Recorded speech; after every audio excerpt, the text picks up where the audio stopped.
Season 6 is happening. This is insane. It's happening. I've got to say, I've read an article that Amy and DB said that they've known for months, just across the board. How long have you known about this season 6 renewal, which is a big surprise for all us fans? When did you find out? How long have you known? DB, why don't you start, since you went on the record saying you've known for a while?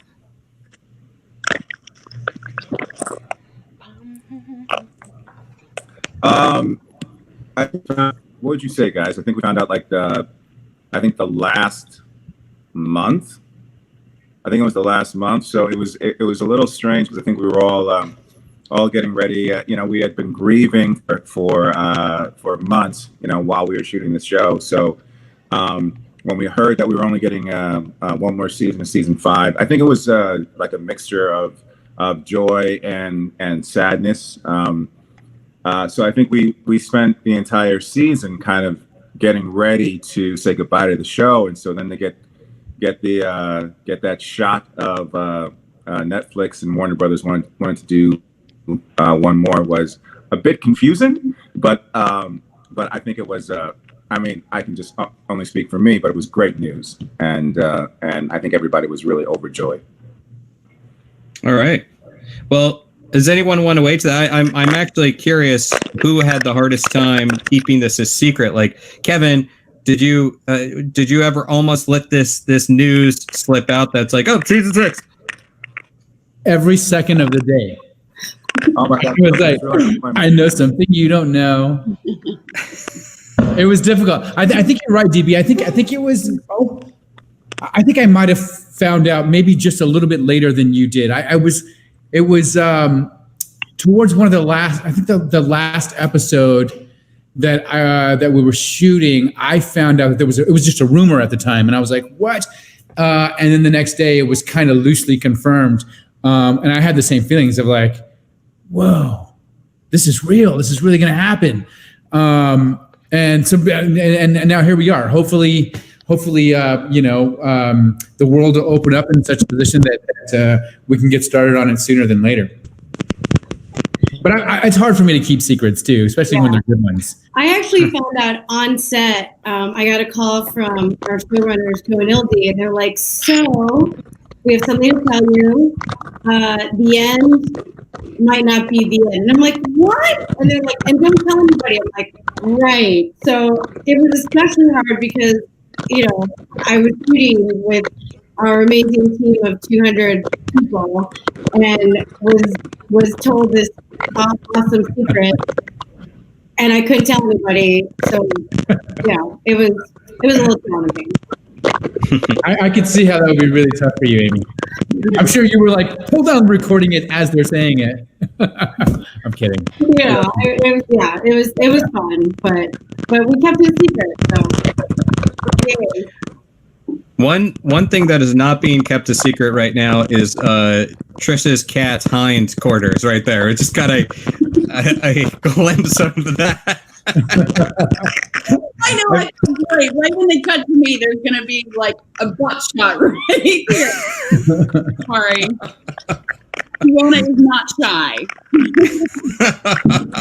No, this is 2020, guys. This is what we have to, this is the weird world that we deal with. I mean, keeping that in mind, as much as you can say, I don't want us to spill any beans, but it must be very difficult still on lockdown.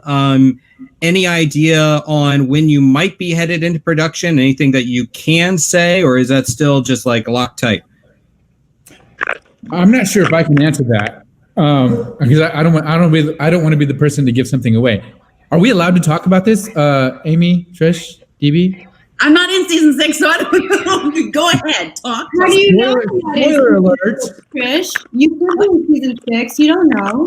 True. I mean, I'm just saying it's a supernatural show, so you never know. Things can happen. I'm not trying to say. I'm just saying we all love Trish, and never say never. So well, okay.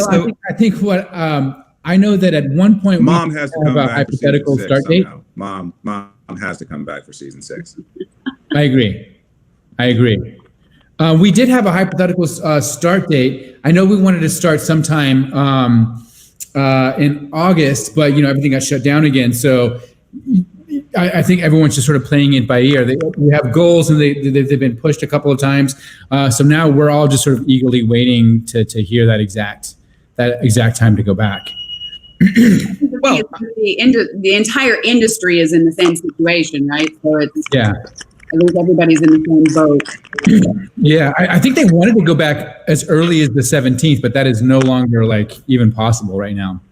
So, yeah. Well, I mean, because of this interesting, strange, weird world that we live in, backstage, as you guys were popping in, there was just this real enthusiasm as you saw one another's faces. During this downtime, have you been keeping up with anyone? Have you been doing the Zooms with your fellow cast members, or is this literally the first you're seeing each other for several months? This is the first I'm seeing anybody for a couple of months. And I don't want to take it too down, but it was kind of difficult for me to sort of adjust to what the world is going through right now. So it was a bit of a reality check, and also a really good thing for me to realize all the things that I've not pushed, that I thought I was too busy to do. Like garden, like things like that. Things at home. So I've been able to really utilize this time to revisit the things that I missed. Yeah. No, and I think that's entirely fair to talk about it. It's a global situation, and we've all had to adjust in various ways. So I think that's a very real and relatable comment. Anybody else want to weigh in on that? Or maybe some of the things that you have been doing during the pandemic. Amy, you want to weigh in first? I've learned to use a power washer. I know my car had cobwebs, so something needed to be done there. Home Depot, I know everyone's name. And like Kevin, I've taken up a little gardening, but like I was saying, to DB, I've just been writing. To be honest, I've been kind of closing myself in my little office and just writing and trying to kind of create stories that I didn't have as a kid, and Zooming with my family and catching up on a lot of movies, but singing, dancing by myself upstairs in quarantine. So that's what's been happening over here. Yeah. Well, you've clearly been doing a good job at it, because basically Google News your name has been popping up a lot in the news alerts as far as executive producing, writing, a lot of stuff going on. It's congratulations. Bravo, Amy, bravo. Yeah. Bravo. Trisha, how about you? What have you been up to during the quarantine? I think in the beginning I OD'd on Zoom a little bit. There was a lot of close friends' birthday parties, and so we to have a lot of Zooms, and everybody was like, "Ooh, what is this new thing?" We can all between that and then I hosted a marathon on Sci-Fi for something, and so I was really on the computer a lot on doing interviews and things, and I have OD'd a little bit. So after that wound down, and of course you think you're coming out of the pandemic at that point, so you're like, yeah, I can have a little quiet time and can catch up on some binge watching and laying in the sunshine outside in the backyard, and then now it's a little long. So I'm jealous of the writers here in the group that can spend some time being productive. I'm struggling with that lately, but I'm headed back to work soon. So Vancouver has started, and my show Van Helsing is currently in production. So I'm actually headed back to film soon, which I'm excited about. Wow. Will this be the first thing that you will have done during this whole process thing that we're going through? Yeah, to my knowledge, they're the first U.S. Production show that U.S. network Sci-Fi that has gone back to work. They've been back to work for about 2 weeks, I think now. Wow. Yeah. And your cat's going back to work too, right? Your cat clearly needs to get back to work. DB, how about you during the quarantine? What have you been up to? And then I'll add to that: has as an actor, like, has this time, whereas Amy has been able to find the inspiration to write and really have this creative output. What have you been up to, DB? Have you been itching to go to work? Has your creativity kind of taken a dip? What's that energy like for you? Well, first of all, I want to say I'm so sorry. I'm having a hard time hearing everyone, and there's so much static. So I hope you guys are able to hear me. Yep. And hopefully it's something that we can fix, in between. But for me during this time, I've just been staying low key. I think it's really easy for people that are introverted. I've been working out a lot, writing a lot, like Amy. But more or less, I've just been spending time with my daughter, spending time with close friends and family, and just getting ready to go back to work whenever that may be. And speaking of season 5, again, first half of season 5 coming up on August 21st on Netflix. What can we tease about your characters' roles this season? I know probably not a lot, although I've seen you guys have been giving some interviews. Amy, I'll start with you because there was some news about love interest, and we definitely saw some Star Trek outfits and some photo stills. So why don't you set up Ella's character, her arc this season? What do we have potentially going on? Well, Ella is usually in her own lane, doesn't get much bootay, doesn't get much action.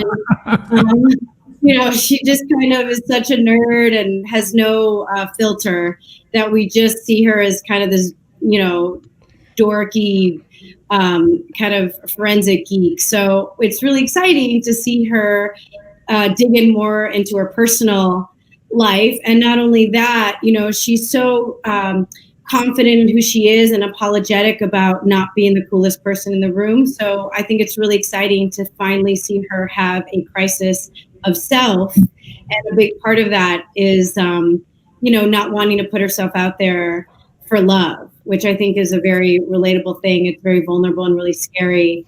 So we're going to get to see Ella's journey outside of work a little more and see how she handles her biggest challenge thus far, which isn't how did this person die, but how do you let yourself fall in love? So that's what season 5 looks like for Ella. Yeah.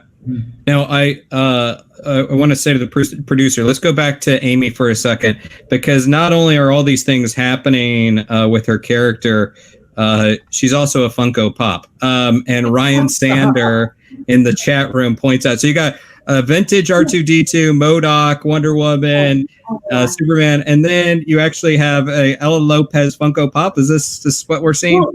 So this is actually fan stuff. Like first of all, I just want to commend. This was done by a fan, which I think was pretty. Get it? A fan making fan art. Get it? And then this is just a doll that someone made and brought to a con. So I keep everything they send me, and then this I thought was really sweet. It's a jar of positive things. So like on bad days, they're like, I just want you to have this jar so that if you're feeling down, you can just, read something from a fan somewhere in the world. So I want you guys to know that when you give me things, I keep them and they become part of my inspiration. And if I'm having, we all have rough days, and I just want you guys to know that I'm like, it's a rough one, So to be surrounded by the love that you guys give to us, it means a lot. So thank you guys. Yeah.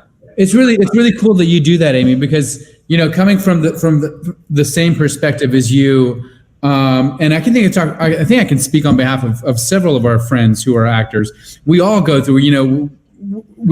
through difficult times, and we all need a reminder of, because sometimes things get so hard. We all need that reminder of, yeah, I have done something. there might be a lull right now, or there might be a challenge that's facing me. But I think what's important is to surround ourselves with the things that sort of remind us that we continue to move forward. And when things get hard, we have a reminder that shows you can do it. You have done it. Continue to move forward. And I think it's super cool. And I did the same thing with the things with the art and the fun things that the fans give us. And it's really cool that you chose to display that today. Yeah. Well, and Kevin, I'll stick with you because set up a little bit about what's going on with Dan this season, and also as much as you can tease sort of what that dynamic is like with the Michael that we're going to be encountering in season 5. Yeah, I think the audience can just sort of expect Dan to go back to who he was in the beginning, a little more fed up, a little more confused, and a little more shut down. I feel like he's gotten a little bit more introverted this what was supposed to be the final season, to really sort of rediscover within himself his place in life and what his purpose is. And not only that, try to figure out what Lucifer's purpose is in life. So it's a lot of that sort of lost human that we all discovered in the beginning.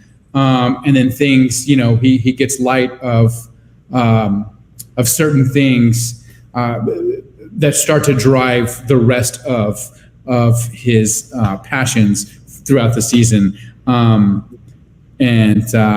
Yep, that's all I can say. It was good. It was good. There are lots of arms in that sentence.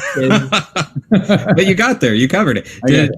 DB, I read that you said in an interview that your character prefers Lucifer to Michael this season. Anything more that you can expand on with that? Why Michael would be sort of less of a person that Amenadel wants to hang out with? Because Michael's a dick. I mean, let's just be honest. He's just not a very nice guy. No, listen. I think with all the stuff that's gone on for the last 4 or 5 seasons between Lucifer and Amenadel, one of the things that I think that we can honestly say is that these two brothers have gotten a lot closer now, and there's always been a lot of love there. I just think Amenadel had a problem with Lucifer because of him being so, as I say to some of my people, Lucifer can be a little extra. They can be a little extra. Mm-hmm. So I think that they found their rhythm, and Michael is, I would say, an exaggerated version of maybe the way Lucifer used to be first season. So Amenadel's not a fan of Michael's. He loves him. He's family, but I don't think he's a fan of his. Yeah. And well, Trisha, I don't even know. We can't even really touch on what you're coming back as. However, we saw this photo that definitely was a different look for your character. It looked like sort of 1950s housewife. It looked good. So if you can say anything, here's your chance. But if not, the backup question is, what do you think Mom has been making in her own universe? So take whichever of those two you want. I think I'll touch a little on both. I don't know how much I can say, although, it was put out there in the press, that picture, and the noir episode has not been held secretive. There's been a lot of photos from it. So I think the fans all know that there's elements to that episode that are outside of the norm for Lucifer. And I'm just excited to be back. I have said this before, and I got the okay from one of the writers. So I am playing neither Mom nor Charlotte. So it's a small role, but it was just so much fun to come back and play with the team. And everybody has a little bit of a an alternate in this episode to some extent, and all you guys will understand what I mean when you see it. I think you're going to love the episode. Kevin made me laugh in one particular scene so hard, I think I almost peed my pants. Lauren and I were in the scene together. We were laughing so hard. So Kevin, kudos to you for that. And I don't know about Mom. I haven't put too much thought into it because I always hold out hope that maybe we'd see that at some point, which we won't. But I don't know. Maybe she's making some. I think she'd have some centaurs around. I think she might get into some bareback riding on some centaurs.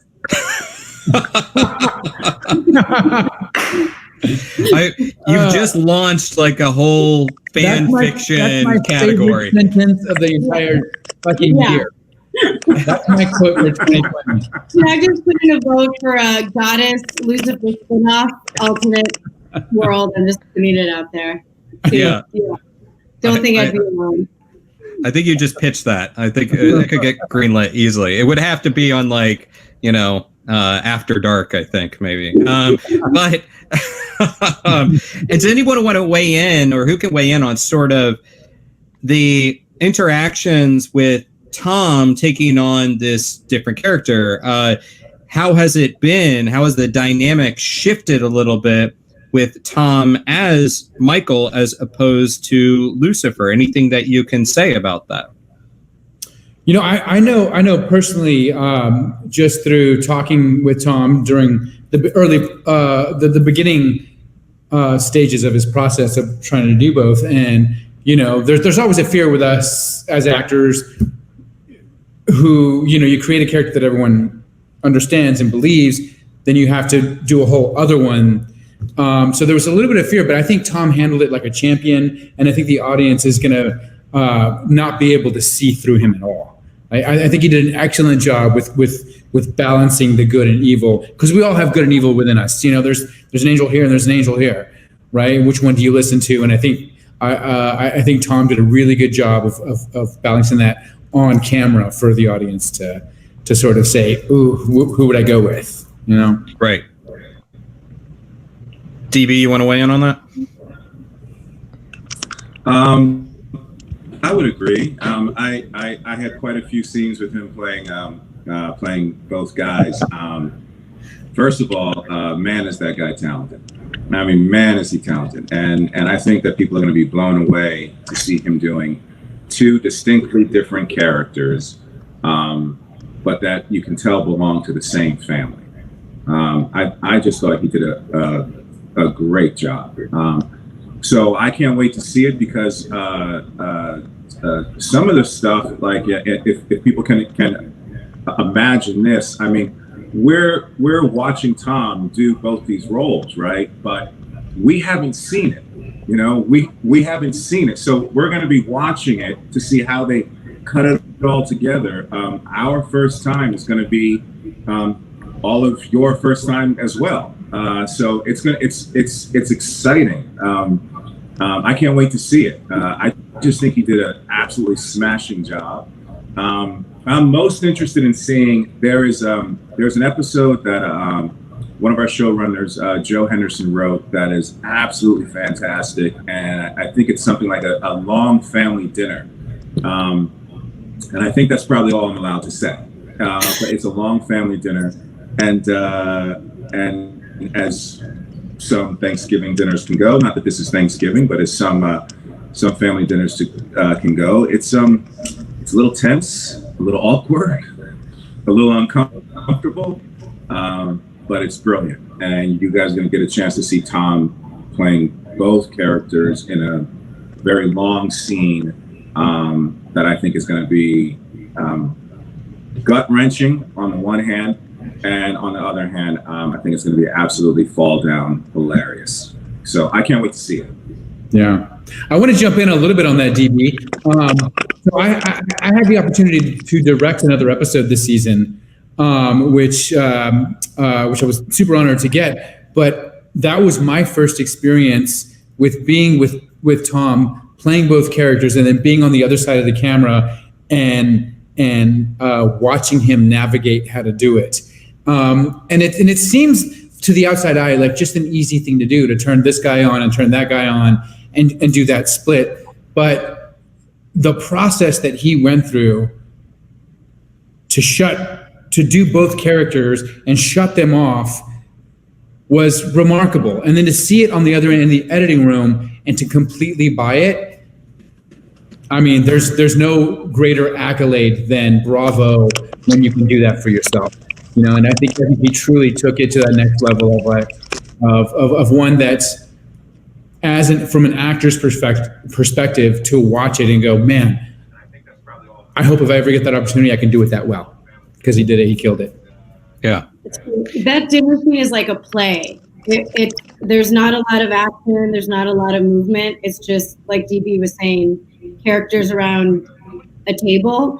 And I think, to piggyback on, it's not only heartbreaking and hilarious, but I think it's very relatable.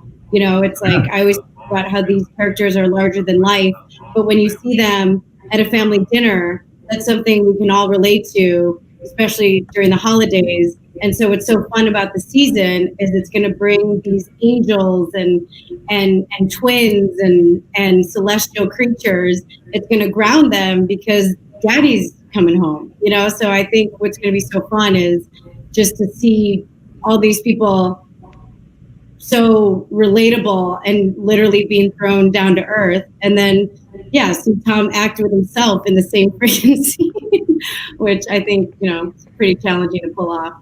Yeah.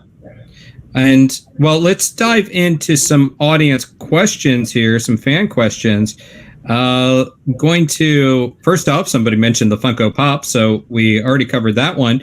But Jamie Ruby wants to know if there's anything that you've taken from the set, props, clothing, etc. This is definitely a fan favorite question. I love hearing people ask this because it really shows the connection to the show. Like, they want to go grab some stuff from the set as well. So Tricia, how about we'll start with you. You know, during your role, when you thought that your character had died and then died again, was there anything that you may have nicked from the set?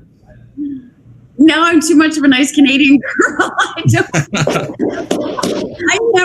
never stolen and or taken anything. So I do actually have from Charlotte, though, in the third season. I don't know why I have it, but I guess Costumes gave it to me. I have one of the dresses that Charlotte wore, and it doesn't fit me anymore. I just put it on the other day, and I was I was going through a very difficult time during season 3 filming, and I'd lost a lot of weight, and so it doesn't fit me, so I can't even use it. So I think I'm gonna sell it for charity. But it's a pink. I think I shot it. DB, I was with you in the scene. I think in my office, in Charlotte's office. So, but that's all I have. Maybe I'll keep it. Maybe it's better to keep it. Okay, you set a high bar for not being a thief on. Yeah, it's like, set. Oh, I'm such a good Canadian girl. I don't know how I got it. It just disappeared. Yeah, that guy. Yeah, Trish. Okay. It fell off a truck. These things happen. What about from your other shows, Trish? Like, you've been like part of such really cool shows that everyone loves. Like, do you have anything from like Battlestar or like anything that Van Helsing even? Or should we even say that? I don't have anything from Van Helsing. I might keep my contacts if I can, my black contacts, so I could freak people out. Figure out how to put them in. I have 2 dresses, like a red dress from Battlestar. See, there's a theme here. It's like I have this pink dress from Lucifer, got this red dress from Battlestar. Come on. Okay, from a different show, I have like my stamp, the Texas Ranger stamp. But the dresses were given to me. I will be 100% honest. The dresses were given to me. So okay, I feel like Kevin. I'm a fucking thief, guys. I'm gonna be up with you. I'm a fucking thief. Right? No, there's one thing that I do have. I always try to take something small from just for my own personal, like what I was saying earlier. I like to, like Amy, surround myself with memories of things for those moments that are hard, of like, oh yeah, I have done it. I can do it. I can still move. So one of the things that I do have from our show Lucifer is I want to say it was season 2, where we're still in Vancouver, and there was an episode where Scarlett was supposed to have made this little bobblehead for her dad, but we couldn't get it in on time. for the episode, so they changed it up a little bit. It came the next day, and then for the rest of the seasons, all through Vancouver and every other season, it sits on my desk, and it's like a little bobblehead that says Dan Espinosa on it, and I stole it. You should And have. you're confessing it. You're confessing on a live stream. I stole it. It's on my bedside table. Video documentation. Oh yeah, I am a douche. Amy, how about you? Are you a thief? Are you on the Trisha side or the Kevin side? This jacket, I cannot confirm nor deny. May or may not be Ella Lopez's jacket, but unlike Kevin, I cannot confirm nor deny. Yeah, he just blatantly admitted to it on I can't video lie. evidence. My word, How about you, TV? I cannot lie. Listen, I don't know why all these people are admitting what they stole. You're not going to get that out of me. I don't know what you're talking about. I don't understand this question. I have no idea what you guys are talking about. I'm just going to leave it at that.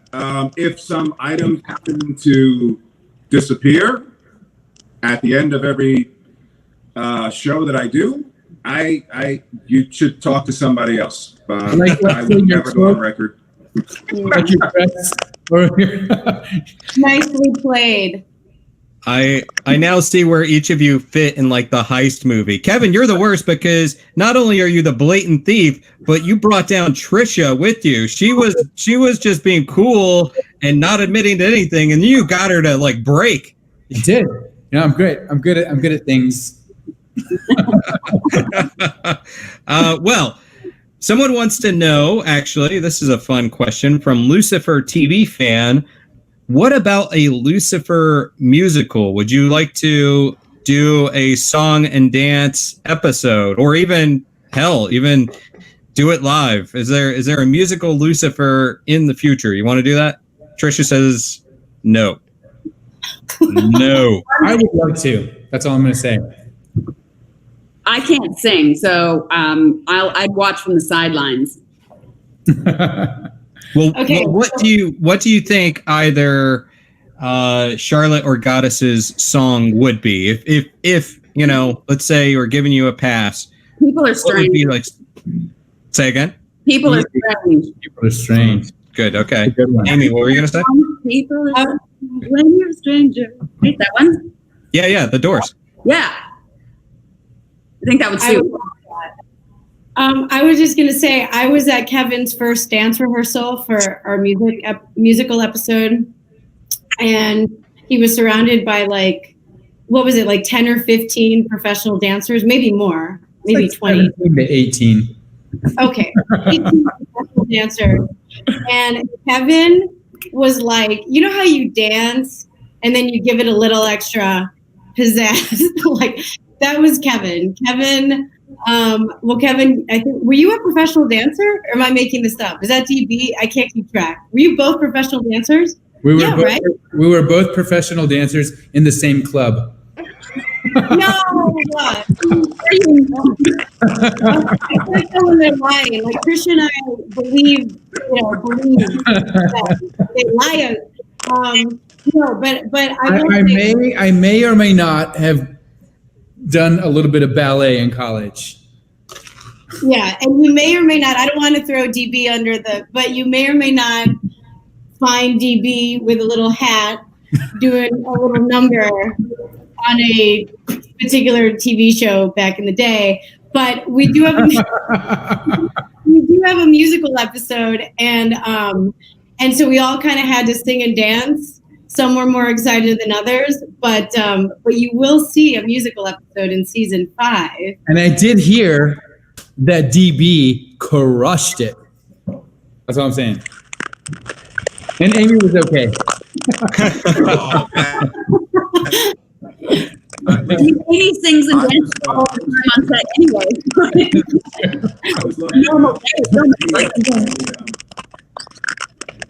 I was lucky enough to be in the musical number, Kevin's, that Amy was just talking about. Kevin is brilliant. You guys are going to love what Kevin does. I think he has one of the most fun numbers in that musical episode. I mean, you killed, dude. You killed. I got lucky, So, man. I can't wait to see everybody. Me too. I think it was an opportunity for all of us to just sort of let loose and let that inner kid in us just sort of shine, because sometimes our show deals with, I know not only is it very funny, but also deals with, sort of heavy situations at times. And this was an opportunity for all of us to just go, wow, this is what we love about what we do. Let us play. And we all got to do it. And, I think we all kind of surprised ourselves in a way of like, wow, yes, this is what it's about. Hey, Kev, did you take a shot of tequila before your recording session? You know how they offered it to everyone? They're like, you want tequila? You want tequila? Did you take it? Oh, they didn't offer you? Oh.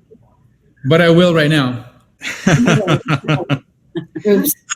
Well, while you're doing that, DB, we got a question for you from the audience. And they actually want to know if they're doing a push-up challenge right now. And would love to know if you have any workout tips. Don't do it. What's this?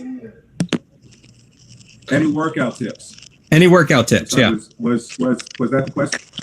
Yeah, that is, because they want some workout tips. What's some workout tips? I find the best thing to do is to try and get moving. Just everyone is pressed for time, right? But you can always find time to just move. Whether it's walking with your wife, husband, boyfriend, girlfriend, whether it's walking your dog, just get outside and move. It's not like any of us have anything to do now anyway. So I think it's important to just get outside every single day. You don't have to belong to a gym. You don't have to have some big expensive treadmill. You can always walk outside. And I think that's the best thing for you. Go for a 30, 40-minute walk every single day. And you will see changes. And a small thing that that doesn't get a lot of attention, this is going to sound strange, but it's so simple. Just drink water. It's crazy, but if people stay hydrated, you lose weight and you stay in shape. You don't have to worry as much about what you're eating. You don't have to worry how hard you're working out. Just simply by trying to drink anywhere from 2 to 4 liters of water a day. It's amazing. Yes, you will be running to the loo a little bit more for the first week, but your body adjusts to it. Your body will adjust to all that water and you'll be fine. So it's really just about increasing your water intake and just getting outside and enjoying life. Well said. Here. We have a question from Catherine Q, who wants to know if you could play a dual role, what would the character be? A goodie or a baddie? So if you're taking on another role within the show, good guy, bad guy, what do you want to take on? I would take on a baddie. Baddie? Why? Baddie for me. Baddies are always so much fun. I started out my career, early in my career, I started out mostly playing the baddie. And then all of a sudden people thought I was a goodie. And I always I have fun all the way around, all the way across the board. But to be able to tap into your inner bad guy, it's pretty fun. Baddie. Yeah. Amy, how about you? Baddie, come on, you're a baddie. I don't know. I want to see kind you play somebody really bad. Yeah, I enjoy. I do enjoy. Yeah, I do enjoy just being like straight down the middle. What you see is what you get. No mystery. I'm probably not going to be winning an Oscar, but I don't know. I do correspond. I'm drawn to lighthearted characters who are I think more comedic. And this season, it really scares me because I had to go out of that comfort zone and kill all my funny bones for a particular episode. Actually, Kevin's episode. He was a fantastic director. Amy should win an Emmy this season. I'm not fucking kidding, guys. Like the shit that she does. Stars. Anyways, I'm sorry to cut you off. Go ahead. Oh my God! He never says stuff like that. Well, thank you. I appreciate. Kevin. It's like it's one of those things where when your coworker, am I allowed? Do people know, DB, that you're gonna? Oh yeah, I think they know. DB is gonna. Do they know? Oh God, I'm just not gonna say anything. Okay, so Kevin. Oh, they do. They do know. Yeah. So DB's going to direct an episode, which is exciting. Oh, did they announce it? Okay, I wasn't sure if you announced it or not. Oh, well. Yeah, okay. Congratulations. Okay. So it's already vulnerable. I think being an actor, like you want to be in a very safe space, but to be directed by your colleague is like, oh God, I know you so well, and I work with you, and you're my teammate, but now you're going to direct me. And I have to say, Kevin knows I'm very sensitive. Like a lot of people, like him and Germ are always messing around with each other and they can take it. I'm like, you guys, please don't tell me I suck right before I go out. Like they, and I told Kevin, please be gentle on me. And he provided such a wonderful environment.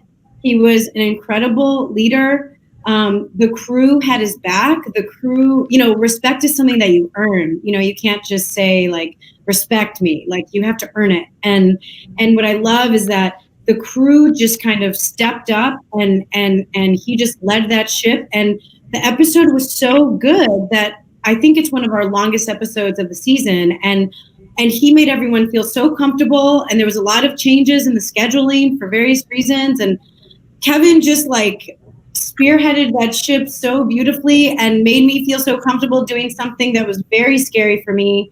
I was very vulnerable, and it was very different for me on the show when you're a goofball. And so I just want to say, we have a very multi-hyphenate team where they're not just actors, they also have a producer mentality and a directorial mentality. And I'm just so proud to be part of it. So I can't wait to share with you guys. So hats off to just everyone, Yeah. Anyway. Trisha, I want you to weigh in on the goodie versus baddie. I mean, certainly throughout your career, you've definitely done both, and even on this show, we've seen these shades of both.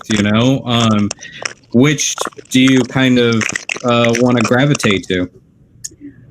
I usually play baddies. I agree with Kevin; they're just so much fun. So I mean, if I had to choose, I would probably choose baddie. But it's the most fun for me is getting to play both, or getting to play a character that flirts the line. So you kind of try and get the audience to flip them from thinking you're a baddie, or to at least empathize with them. Harder to do when you're playing, a Dracula or something that's just evil. They're fun. It's super fun, but yeah, I haven't gotten to play goodies enough. But baddies are just fun. They're you can, it's almost like a therapy session. If you're at least somewhat good in your own life, it's nice to be able to play bad on screen, and it's almost like a therapy session. You work through things and get a bit of frustration out, and you get paid for it. You get to vent a little bit. One of my favorite things about playing baddies is playing the baddie as a goodie. It's like finding the good in that person, and then realizing how they grew and became who they were, or who they inevitably become. That's the cool thing about playing. That's why we say it's so much fun. But what's so much fun is finding who they are when they're a kid first, and then all the elements that created this perception of evilness. Yeah, what made them that way? What made them do that? Because most don't think they're bad. Most think they're doing it. Absolutely.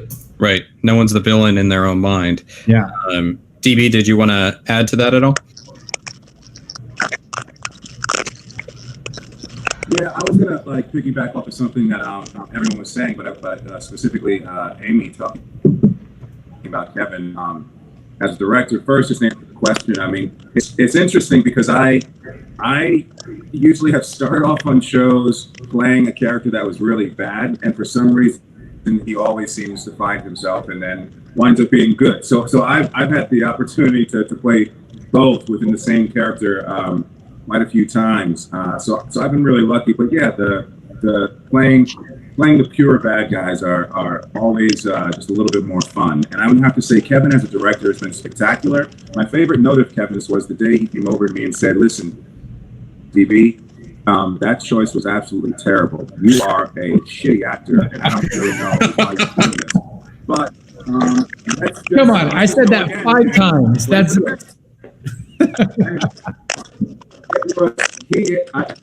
my favorite director by far. So I think my best performance is in Kevin's episode this season. I guarantee it. Those notes stuck, and I'm a better actor for it. And that's due to Mr. Alejandro. That's also what he made me call him. Mr. Thank you. So yeah. Thank you. We just need Kevin showing up at all of our workplaces or homes, telling us how bad we are. Just shame us into being better. That's what we all need. Aaron, would you just shift your camera a little better? The angle's wrong. Just the lights off. Yeah. I mean, on that, we are running down on time, but I'm going to ask this because this is peculiar, and I was wondering this myself. Angela D wants to know, Trisha, what's the painting behind you? It appears to be some sort of pig or something. It's a flying pig, and it says "Bacon is out, kindness is in." And I bought it at a charity auction for a fundraiser for Mercy for Animals, which is a charity focusing on better treatment for farm animals. So I've got a flying pig that helps save some farm animals. That's great. It's very cute too. It is. And also, before we run out of time, I'm curious. So again, because of this weird quarantine world, what would each of your characters be doing in quarantine? How would they be passing the time? Would they be good mask wearers? What would they be up to? Amy, why don't you start? I think Ella would definitely be wearing a mask at all times and gloves, even around the house. She would be role playing with herself and maybe, her abuelita. And she would probably be writing science fiction novels. Wait, Amy, they said Ella, not you. Sorry, I'm too much. Trisha, how about you? And you can take this as if Goddess is on Earth or if it's Charlotte. What would your character be doing in quarantine? Mom was on Earth. We knew what she liked. Might have a martini in her hand, and Dan in the other hand. In the other hand, exactly. Yeah, I think Mom would. I don't think Mom would be so worried about a mask because she's kind of safe that way, I think, in terms of her ability to not catch something like that. But who knows? She might, make it match her outfit, and sort of like Nancy Pelosi does every time she's on, it matches her outfit, which I think is cool. But she would definitely have a martini and be having some good old action. DB, how about you? What would a deal be doing? I do somewhat wonder with a situation like this. It's tragic, certainly, but being forced to stay at home isn't quite sexy enough for the work of hell, I don't think. I feel like, I don't know. But so from the angel perspective, what would Amenadel be up to during pandemic and quarantine? laughing at puny humans. And but I think, listen, he's the number one helicopter parent, right? So I think during the day he would just be hovering over Charlie, just trying to protect him by any means necessary. And then I think when he would put him down for naps, he would probably just be drinking a lot of Yummy Cosmos, just sticking to those Yummy Cosmos until his son got back up, and then he would be a big helicopter parent again. I just think he would be obsessed with his son and protecting his son, as most parents probably during this time. They probably are feeling that. So I think that would be Amenadil's big thing, would be to just protect his son, which you're going to see a lot of in season 5. Yeah. I definitely don't see him hanging out on a lot of Zoom conversations, or that doesn't really seem like his thing.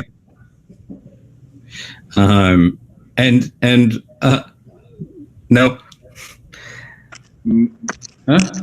And Kevin, how about Dan? Would he be baking banana I bread? think so. No, Dan would not be baking banana bread unless it's paleo. Dan, you know what? I think Dan would be surfing.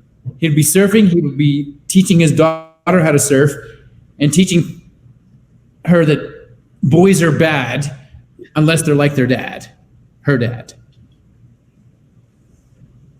That rhymed. You can see you making a good T-shirt. Boys are bad unless they're Boys are bad unless they're like your dad. That's really what Dan would be doing in quarantine. He'd be just making inspirational T-shirts, just iron-on kind of deals. Today is your day, kid. Hang in there, kitten. Exactly. We only have like about 2 minutes left. I do just want to get some, very quick words, brief words from you, just about the fans themselves. Obviously, this show is a show that has survived and thrived through the power of fans, and it's a really impressive thing to witness.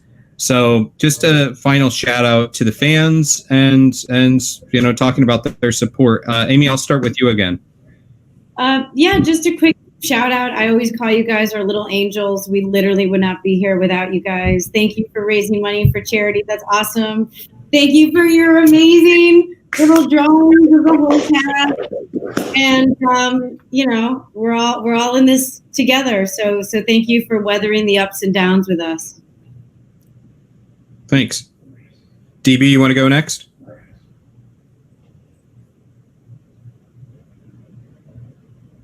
Yeah, you know what? Listen, I would just say, this is a bizarre time, right? This can be a really, really dark time, and I know a lot of us are feeling that dark cloud hanging over us, especially here in the States. But I keep saying this to anyone who will listen. I think this is the time right now for us to go inside and learn the most about ourselves and how we can grow. This horrific time will end. It will be over. And so I think there's a lot that we could be learning about ourselves, about each other, about those that we love. And I would stress to anybody that's an artist, this is our time. This is our time. Incredible art is created during moments like this. I cannot wait to see the essays, the books, the plays, the screenplays, the movies, the television shows that are being created during this time. And I'm really excited about that. So I would just say to people, just keep taking care of yourself, wear a mask, social distance, wash your hands, and thank you so much for being there for us, because you guys just keep bringing us back, and we are the little show that no one believed in. You guys believed in us, and that's why we are here, and that's why we are looking forward to season 5, which drops in a few weeks, and that's why we're looking forward to all of us getting back to work for season 6. Thank you. Thank you. And Trisha, as someone that's moved through a lot of fandoms and has witnessed these things, the growth of this genre and this show, what would you care to say? This came into my head. I agree with what everybody's been saying, and I just wanted to give a little I know the Lucifer fans are a wonderful group and a close group and interactive with each other. And I heard the other day that the Lucifer fans lost one of the original members that coined Lucifer fans. I think Janet, if I'm correct, was her name. And that was one of the ones coining the term and a big proponent of the show and a big proponent of not only, the Lucifer fans fan interaction and getting the show picked up again and everything, and lost her battle with cancer. So I just wanted to, give a shout out to her and say that Charlotte is looking after her, and to all of the rest of you that knew her via the internet or your mutual support of the show. Just I know it's shocking to hear, and so just give a little love to giving a little love to her, and Charlotte's taking care of her. Well spoken, and thank you. Wow. It's very sweet. So, and Kevin, I'll give you the final word on just the fans and your thoughts. I want to just piggyback off of what everyone else is saying. We are nothing without you, the fans. We exist because you allow us to exist, and because you support us in such a way that makes us want to move forward. It makes us and inspires us to move forward. And to piggyback off of what DB is saying, for all the artists that are out there, yes, this is our time to go within ourselves and discover ourselves, but don't get so brought down on that to put the unnecessary pressure on yourself to be brilliant, to come up with the next thought, to come up with the next big thing.